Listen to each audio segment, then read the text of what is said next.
आप सभी भाई बहनों का आध्यात्मिक ज्ञानात्मक चैनल की ब्रह्म मुहूर्त ज्ञान उपदेश कक्षा में एक बार फिर स्वागत है। आज की चर्चा का विषय लिया है मन और बुद्धि की स्थितियां। नीचे हमने देखिए बाएं तरफ प्रकृति लिखा है और दाएं तरफ परमात्मा लिखा है।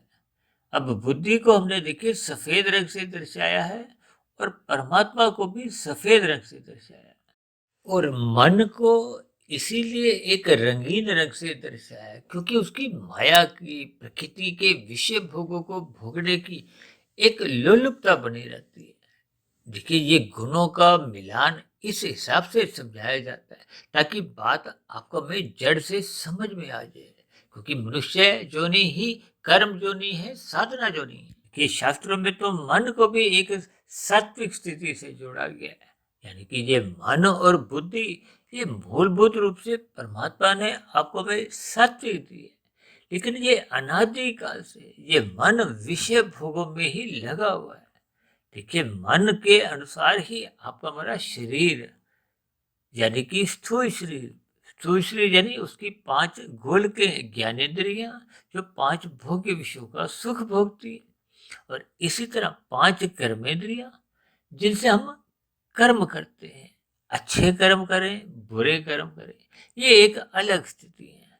लेकिन सभी मनुष्यों के जितने भी कर्म होते हैं उनका एकमात्र लक्ष्य क्या होता है कि सदा ही सुख की प्राप्ति हो। और जब जब कोई दुख की परिस्थितियां बनती हैं तो उससे हम छुटकारा चाहते हैं, निवृत्ति चाहते हैं, या दूसरे सरल शब्दों में आप यूं भी कह सकते हो सुख पाने की प्रवृत्ति और दुख से सदा ही एक निवृत्ति की इच्छा सभी मनुष्यों में ही देखी जाती है। और इसको सूक्ष्म स्तर पर आप देखिए, चाहे पशु पक्षी भी हो, देखिए ये एक आत्मा का स्वभाव है, वो सदा ही एक परम सुख की तलाश करती है। हालांकि ये प्रकृति में तो देखिए परम सुख है ही नहीं, लेकिन फिर भी हम सभी भाई बहन अपने मन बुद्धि के स्तर पर उस ना घटने वाले सुख की ही तलाश करते हैं। देखिए परम सुख का अभिप्राय क्या है, जिसमें दुख का लेश मात्र भी नहीं हो। अब जबकि संसार प्रकृति ये भले ही अपने आप में देखिए पूर्ण भी कही जाती है, कहीं कहीं इसको अपूर्ण भी कहा जाता है, लेकिन फिर भी एक साधारण मनुष्य इस माया को, इस प्रकृति को जितना भी प्राप्त कर ले फिर भी उसकी तृप्ति नहीं होती। क्योंकि हम सभी भाई बहन देखिए स्थूल शरीर के स्तर पर अलग स्थितियां रखते हैं, सूक्ष्म शरीर के स्तर पर अलग स्थितियां रखते हैं। फिर इन दो शरीरों के स्तर पर जैसी जैसी स्थितियां आपके हमारी कार्य शरीर में बनती जाती हैं।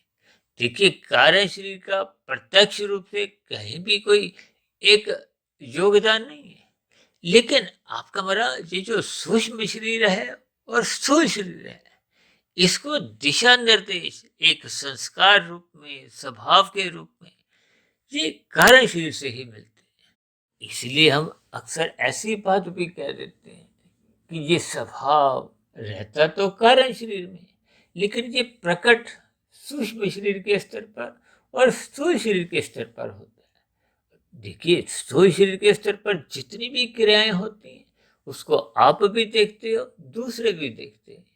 इसलिए तो कहते हैं कि स्थूल शरीर के स्तर पर हम जितनी भी क्रियाएं करती हैं उसका हमारा देखिए एक कर्माशय बनता है, और बने हुए कर्माशय से संबंधित ही संस्कार बनते हैं। जबकि मन बुद्धि के स्तर पर इसका बोध केवल एक व्यक्तिगत होता है, यानी कि आपके हमारे मन बुद्धि में क्या क्या चल रहा होता है इसका बोध परिवार के सदस्यों को भी नहीं होता। देखिए ये सभी स्थितियां बहुत ही सूक्ष्म स्तर पर हम प्रतिदिन कहीं ना कहीं तो इन पर चर्चा करते ही रहते हैं, लेकिन इस मन बुद्धि के खेल को मनुष्य मरते दम तक समझ नहीं पाता। देखिए ये मन बुद्धि सूक्ष्म शरीर का एक हिस्सा है, या यूं को कि मन बुद्धि द्वारा ही आपका हमारा एक जीवन दिशा लेता है। ये दिशा क्या है, बाएं तरफ हमने देखिए माया या प्रकृति लिखी है और दाएं तरफ हमने परमात्मा लिखा है। अब परमात्मा को तो हमने देखिए एक सात्विक स्थिति से जोड़ा है, क्योंकि परमात्मा एक विशुद्ध सत्वगुणी सत्ता है। शास्त्रों में कहा गया है कि परमात्मा ही एकमात्र आनंद स्वरूप सत्ता है। इसीलिए तो आत्मा सदा ही उस आनंद की तलाश करती है। आनंद को हो, परम सुख को हो, दुख रहित सुख की स्थिति को, ये सब एक ही बातें हैं। जबकि बुद्धि तत्व को हमने इसीलिए सफेद रंग से दर्शाया कि बुद्धि में सदा ही लाभ हानि की स्थिति को टटोलने की एक शक्ति रहती है। देखिए, कोई दुकानदारी करता है, कोई व्यवसाय चलाता है, या किसी भी प्रकार की कोई एक नौकरी भी करता है, क्योंकि इन सभी स्थितियों का प्रत्यक्ष संबंध अर्थ से होता है। देखिए, आपके बड़े 4 पुरुषार्थ हैं: धर्म, अर्थ, काम, मोक्ष। देखिए, अक्सर मैं तो अपनी चर्चाओं में मोक्ष को एक मंजिल रूप में लेता हूँ, जबकि ये जो धर्म, अर्थ और काम है, इनको आप एक प्रत्यक्ष रूप से पुरुषार्थ भी समझ सकते हो। देखिए, अर्थ और काम ये एक संसारी स्थितियां हैं। अर्थ का अभिप्राय देखिए एक तामसी स्थितियों से दिया जाता है, काम का अभिप्राय एक राजसी स्थितियों से दिया जाता है, और धर्म का अभिप्राय एक सात्विक स्थिति से लिया जाता है। क्योंकि प्रकृति में तो देखिए 3 गुण नित्य बने रहते हैं। इन 3 गुणों पर ही हम प्रतिदिन सुबह शाम, देखिए सुबह ब्रह्म मुहूर्त ज्ञान उपदेश कक्षा में कहीं ना कहीं हमारी चर्चा में 3 गुणों का बार बार उल्लेख आता है। भगवान श्री कृष्ण जी ने तो गीता में इन 3 गुणों के ज्ञान को गूढ़तम ज्ञान कहा है, और साथ ही इस जगत को दुखालय शब्द से जोड़ा है। देखिए, ये सभी स्थितियां बार बार हम अपनी चर्चाओं में दोहराते रहते हैं, लेकिन मनुष्य इन सभी स्थितियों को कभी कभी शब्दों के स्तर पर मान भी लेता है, लेकिन व्यवहार के स्तर पर जब आपके बड़ी दिनचर्या में इन गुणों की परिस्थितियां आपके बड़े समक्ष आती हैं, तो फिर मनुष्य के व्यवहार में, आचरण में कुछ स्थितियां बदलने लगती है। उसके पीछे का कारण क्या है, इस पर मनुष्य कभी चिंतन नहीं करता। देखिए, हम तो प्रतिदिन ही सुबह ब्रह्म मुहूर्त ज्ञान उपदेश कक्षा में कुछ सैद्धांतिक तथ्यों पर ही बात रखते हैं। भले ही वो तथ्य सभी के सभी देखिए गंभीर विषय हैं, लेकिन इन गंभीर विषयों पर आपको हमें जब जब ज्ञान की स्थितियां बनती हैं, तो आपको हमें इसको एक गंभीरता से लेना होगा और इस पर बार बार चिंतन करते रहना होगा, तब तक जब तक ये कारण शरीर में आपके बड़े शुभ संस्कार का रूप धारण नहीं कर लेते। लेकिन जब तक संस्कार कारण शरीर में शुभ रूप से बढ़ता नहीं है, तब तक आपके बड़े जीवन में देखिए कोई सकारात्मक परिवर्तन आ नहीं पाता। ये एक सच्चाई है। देखिए, व्यवहार में आपकी परिस्थितियां कुछ एक बदल सी जाती हैं। उसका कारण क्या है? वो मन है। ये जो मन हमने रंगीन दिखाया है, शास्त्र तो बार बार कहते हैं कि मन ही बंधन का कारण है, मन ही मोक्ष का कारण है। यानी कि ये जो मन की स्थितियां हैं, ये जब जब अपना एक व्यक्तिगत अस्तित्व में जीवन जीने लगती है, क्योंकि मन के ऊपर देखिए एक बुद्धि तत्व इसीलिए दिया गया है ताकि मन को वो बुद्धि द्वारा नियंत्रण में रखा जाए। और यदि नियंत्रण में बुद्धि उस मन को रख नहीं पाती, तो निश्चित रूप से फिर मन की देखिए एक रुझान विषय भोगों में सहज ही बना रहता है। देखिए, इस सच्चाई को हम बार बार अपनी वीडियो में विशेष ध्यान देते हैं, विशेष स्थान देते हैं, ताकि कहीं भी बात आपको में समझ में आ जाए। क्योंकि टिका हुआ ज्ञान आपके हमारे जीवन में परिवर्तन लाता है। अन्यथा ये शब्द कितनी बार ही हम सुनते रहते हैं।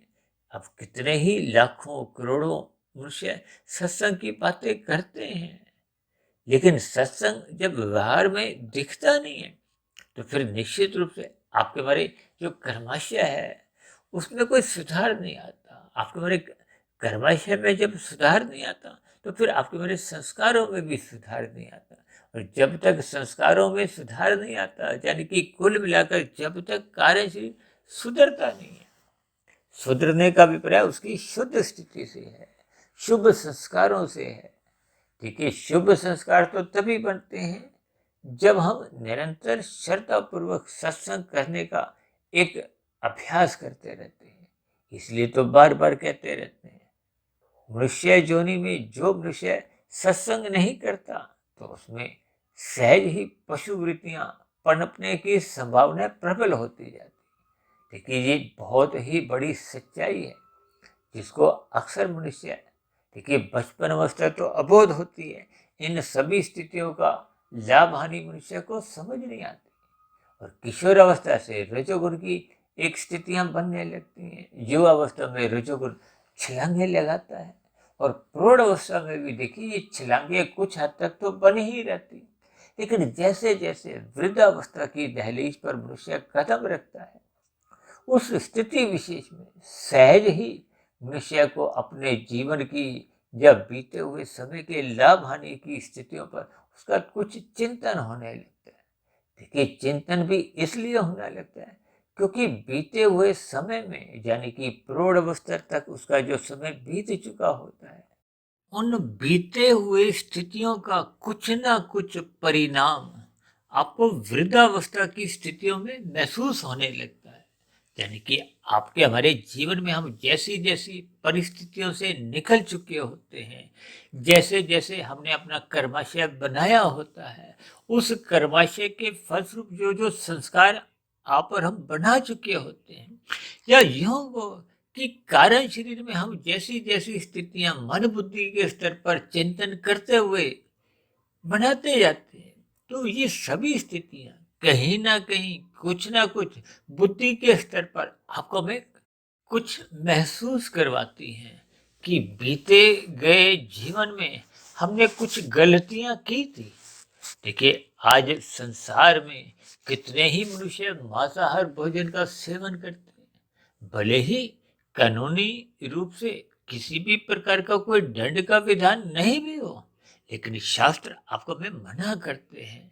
आपका मेरा मन, बुद्धि, आत्मा, भीतर बैठा परमात्मा भी आपको में मना करता है कि किसी अन्य जीव को पीड़ा मत दो, अन्य किसी जीव को कष्ट मत दो।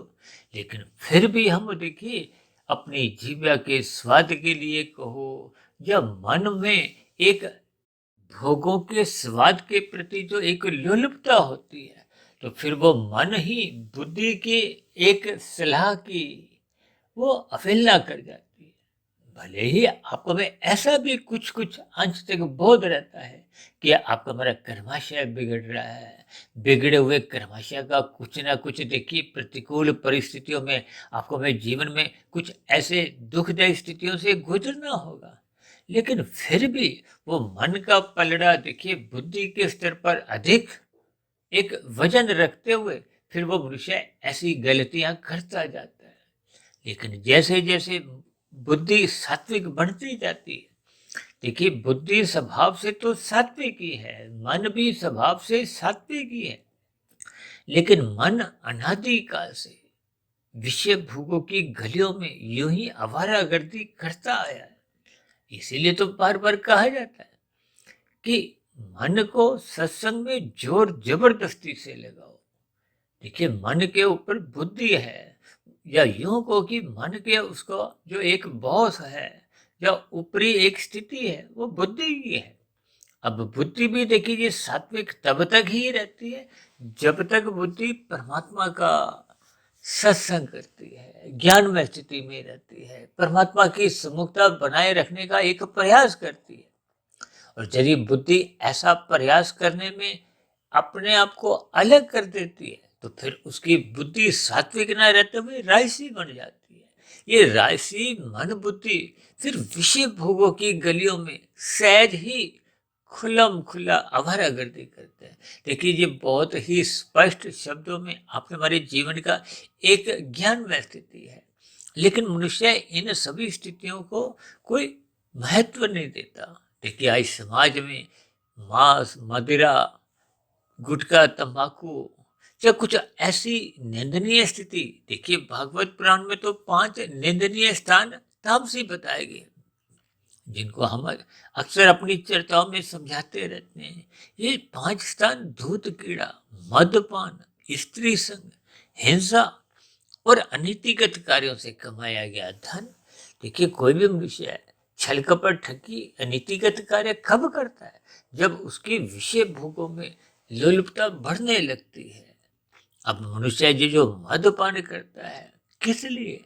वो प्रमाद में जीना चाहता है, अपनी ज्ञानमय स्थिति को स्वयं ही कमजोर करता है। देखिए, कोई भी मनुष्य गुटखा, तंबाकू, शराब, सिगरेट, ये मादक पदार्थों का सेवन इसीलिए करता है कि वो अपनी वर्तमान परिस्थितियों में ज्ञानमय स्थिति में रहना पसंद नहीं करता। आज समाज में देखिए, ये जो 24/7 की जो एक विषय भोगों के प्रति एक साधारण मनुष्य की लोलुपता बढ़ती जा रही है। लोगों की खेल तमाशे, मौज मस्ती, घूमने फिरने, इन सभी स्थितियों में रुचि बढ़ती जा रही है। खरीदा खरादी, जिसको कुछ दिन पहले हमने देखी एक संध्या बेला ज्ञान कक्षा में शॉपिंग के नाम से इस पर कुछ विशेष एक परिस्थितियों द्वारा समझाने का एक प्रयास किया था। ये सभी स्थितियां मन के स्तर पर सदा ही आपको मैं इन सभी स्थितियों में, यानी कि इन राशि स्थितियों में सहज ही गिरने देती है।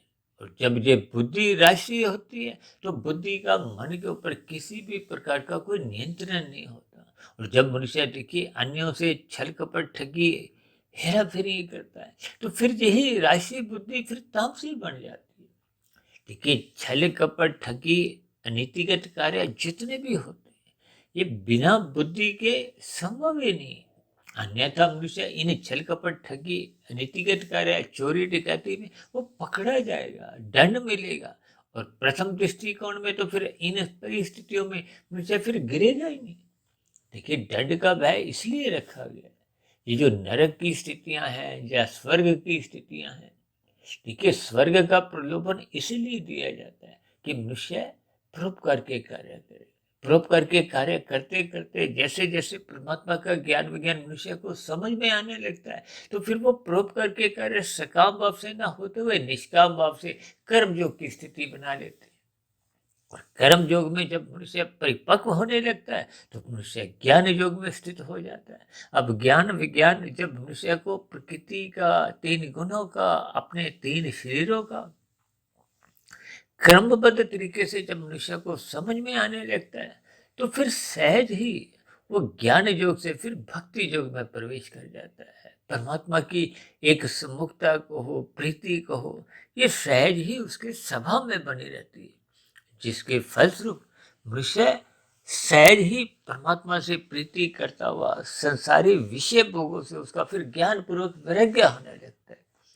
ये सभी स्थितियां जब निरंतर आपके हमारे जीवन में बनी रहती हैं, तो निश्चित रूप से आपके हमारे स्थूल शरीर भी पवित्र होता है, आपका हमारा सूक्ष्म शरीर भी पवित्र होता है। और जब स्थूल शरीर और सूक्ष्म शरीर दोनों ही पवित्र होने की डगर पर चलने लगते हैं, तो निश्चित रूप से आपका हमारे कार्य शरीर में शुभ संस्कार बनते जाते हैं। ये शुभ संस्कार सर्वप्रथम पहले के बने हुए देखिए बुरे संस्कारों को समाप्त करना आरंभ करते हैं। देखिए, जैसे शाम को अंधकार में स्थितियां बनती हैं, सूर्य के अस्त होते ही, तो हम जैसे ही अपने अपने घरों पे बल्ब ट्यूब जलाते हैं, तो बल्ब ट्यूब के जलते ही अंधकार का अस्तित्व समाप्त हो जाता है। ठीक इसी तरह जब जब हम ज्ञान की स्थितियां मजबूत करते हैं, तो अज्ञानता सहज ही समाप्त होने लगती है। ठीक इसी तरह जब जब शुभ संस्कार कारण शरीर में बनते जाते हैं, तो फिर वो धीरे धीरे पहले के जो बने हुए बुरे संस्कार थे उनको कमजोर करते हैं। कमजोर करते करते वो मरने लगते हैं, समाप्त होने लगते हैं। या यूं कहो कि शास्त्रों में इनको कहा गया है, ये बुरे संस्कार फिर जब दग्ध बीज हो जाते हैं, देखिए, जब बीज जल जाता है, भुन जाता है, तो उसमें किसी भी प्रकार की कोई अंकुरण की संभावना ही नहीं रहती। जो मन बुद्धि के स्तर पर संस्कारों की वृत्तियां जागती हैं, विचार आते हैं, ये वृत्तियां विचार यही आपके हमारे स्थूल शरीर की ज्ञानेंद्रियों को, विषय भोगों को भोगने में विवश करती हैं। यही वृत्तियां आपके हमारे स्थूल शरीर की कर्मेंद्रियों को कर्म करने को बाध्य कर देती है, पाप कर्म करने को भी बाध्य कर देती है। इसलिए इस कारण शरीर के ज्ञान विज्ञान को समझना होगा, यानी कि आपको में अपने बुद्धि के स्तर को सात्विक निरंतर बनाए रखना होगा। जैसे जैसे सात्विक स्थिति मजबूत होगी तो फिर धीरे धीरे इसका मन के ऊपर नियंत्रण पूर्ण रूप से बनने लगता है। जब मन पर भी नियंत्रण बन जाता है तो फिर स्थूल शरीर तो मात्र एक यंत्र है। इसको जैसे जैसे मन बुद्धि से दिशा निर्देश मिलते हैं, ये तो यंत्र की भांति केवल अपने कार्य संपन्न करता है। जैसे आपके हमारे घरों में देखिए विभिन्न प्रकार के यंत्र हैं, वो यंत्र अपने आप कोई क्रिया नहीं करते, कोई हरकत नहीं करते जब तक उस पर किसी भी प्रकार की कोई चेतन सत्ता उनको एक दिशा निर्देश नहीं देती। देखिए आपके हमारे घर में पंखा है, पंखे को ऑन करते हैं, ऑन करने के बाद हम उसकी जो एक गति है, पहली स्पीड, दूसरी, तीसरी, चौथी, ये हम करते हैं। गाड़ी जब हम ऑन करते हैं तो फिर जैसे ही वो गियर सिस्टम बदलते, हम पहला, दूसरा, तीसरा, चौथा गियर हम लगाते हैं, उनका एक क्रम है। ठीक इसी तरह देखिए ये मन बुद्धि की स्थितियां भी आपके हमारे जीवन को, ये अलग अलग स्थितियां, अलग अलग गियर को, ये अलग अलग स्थितियां आपके हमारे जीवन की एक गति का निर्धारण करती है कि ये प्रकृति की ओर जाएगा या परमात्मा की ओर जाएगा।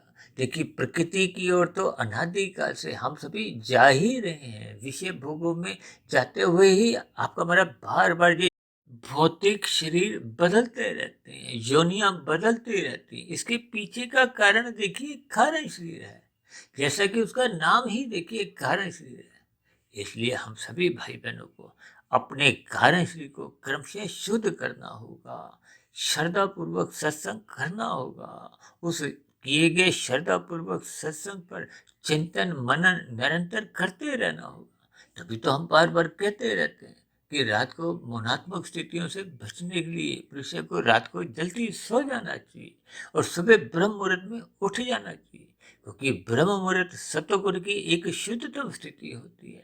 उस स्थिति विशेष में जागने से आपको भी परमात्मा का ज्ञान विज्ञान सहज ही समझ में आने लगता है।